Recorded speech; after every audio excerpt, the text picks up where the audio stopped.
कमरे के अंदर लोहे का जंगला बनाया हुआ था और जानवरों की तरह भुट्टो को बख्तर बंद गाड़ियों में कभी इस साइड से लाया जाता था, कभी उस साइड से लाया जाता था।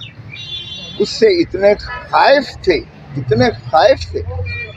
कि उसके करीब एक एक मील तक वो जो है पहले ही वो लगा देते थे, जो भी कर देते थे, मतलब कोई इहाता नहीं, उसमें आखारदार तारें कह रहे हैं या जो भी है, सिक्योरिटी कर देते थे, हिसार बना देते सिक्योरिटी का उसके। और उसमें जिस वक्त वकीलों ने जरा करनी तो मौलवी मुश्ताक ने अपनी मर्जी से लिखवाना उसमें। जब आप कुछ कह रहे हैं, अदालत कुछ और लिखवा रही है, तो वकीलों ने जब बाइकआउट किया तो मौलवी मुश्ताक कह रहा है मैं आपको इजाज़त नहीं देता, आप ही वकील होंगे, अब आप अदालती मुआविन के तौर पर वकील होंगे। ऐसी भी कभी ट्रायल होता देखा है। और फिर अप्रूवर जिस तरह बनाए गए, फिर उनको जो है कुरान शरीफ उठा के तो हमायल के तौर पर भुट्टो ने 4 दिन यहाँ आकर खुद सुप्रीम कोर्ट में आके खुद पेश होकर उन्होंने बहस की, और वो मार्फतुल आरा है, तारीख का एक हिस्सा है। सही। तो ये जो 4-3 का फैसला हुआ था, इसमें एक जज साहब ने लंदन में भी और बाद में भी तस्लीम किया कि मैंने दबाव के तहत ये फैसला जो है भुट्टो के खिलाफ दिया था। तो अगर उसका निकाल दे तो फिर 3-4 के हिसाब से वो बरी हो रहे थे भुट्टो साहब, लेकिन उनकी बरीयत के खिलाफ जो है पैसा देकर उनको सजा कर रहे हैं। ठीक है। खोसा साहब क्या समझते हैं इसी फैसले आपने देखा है कि बेनज़ीर की तस्वीरें हैं वो जहाज़ों के ऊपर से फेंकी गई, और आज के दौर में आजकल आपकी ऑडियो आ रही है, तो ये कौन लोग हैं जो टेप्स करते हैं, तस्वीरें भी फिल्माते रहे हैं, और तब तस्वीरों का इतना नहीं था, आजकल कुछ ऑडियोज आ जाती हैं।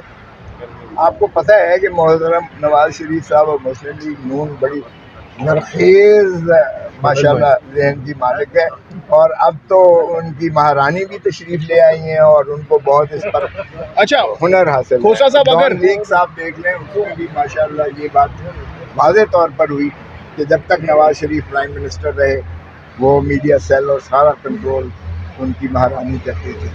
अच्छा बेटी खोसा साहब, अगर इमरान खान को नाअहल कर दिया जाता इलेक्शन से पहले, तो पाकिस्तान तहरीक इंसाफ की जानिब से PTI का वज़ीर आज़म के लिए कौन कैंडिडेट हो सकता है आपके ख्याल में? कोई ऐसा बंदा है इमरान खान की जगह ले सके PM कैंडिडेट के लिए? तो फिर फैसला फिर इमरान खान ही करेगा। मैंने जो कहा था ना कि इमरान खान चेयरमैन है, इमरान खान चेयरमैन आज भी है, कल भी इमरान खान, लेकिन वज़ीर आज़म की कुर्सी पर तो नहीं होंगे ना अगर वो नाअहल हो जाए? भाई फैसला इसका इमरान खान ही करेगा, जिसको भी नामजद करेगा।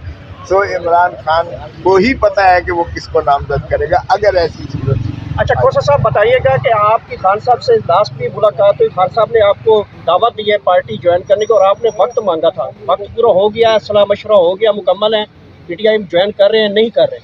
यार मेरी किस चीज़ का इंतज़ार कर रहे हैं आप? मेरी बेगम बीमार थी, अभी मैं गया था अस्पताल में थी।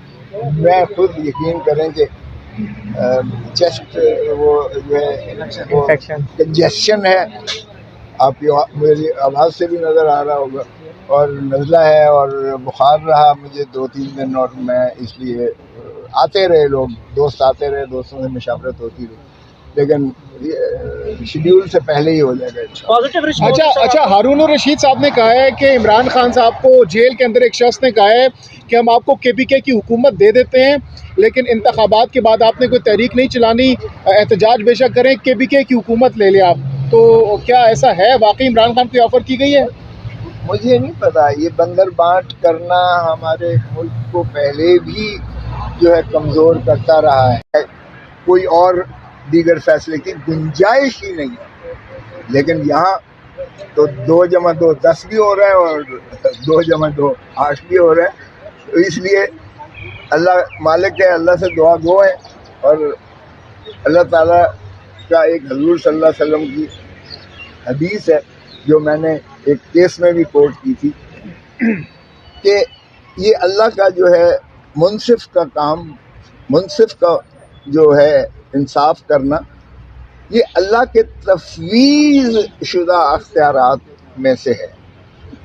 और وہ جج جو کسی نالائکی کی وجہ سے فیصلہ کرے گا غلط، وہ بھی دوزخ میں جائے گا، جو بے ایمانی کر کے کرے گا وہ بھی دوزخ میں جائے گا، اور پل صراط سے وہی گزرے گا جو اللہ کی مخلوق کو انصاف دے گا، فراہم کرے گا۔ یہ حدیث حضور صلی اللہ علیہ وسلم کی مستحق حدیث ہے، جو 1994 سپریم کورٹ میں موجود ہے بڑا واضح طور پر۔ اور صاحب پھر عامر فاروق صاحب کے بارے میں کیا خیال ہے آپ کا؟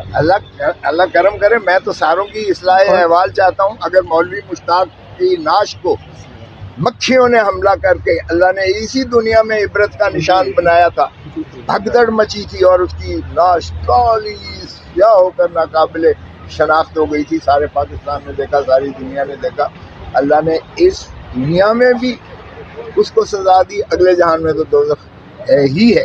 تو یہ بھٹو کا بھی عدالتی قتل ہوا تھا، وہ صدارتی ریفرنس اب لگ گیا ہے، تو اس پہ کیا کہتے ہیں آپ کے، اس کے کیا اثرات ہوں گے؟ فیصلہ آتا ہے قانونی اور آئینی طور پر کیا دیکھتے ہیں؟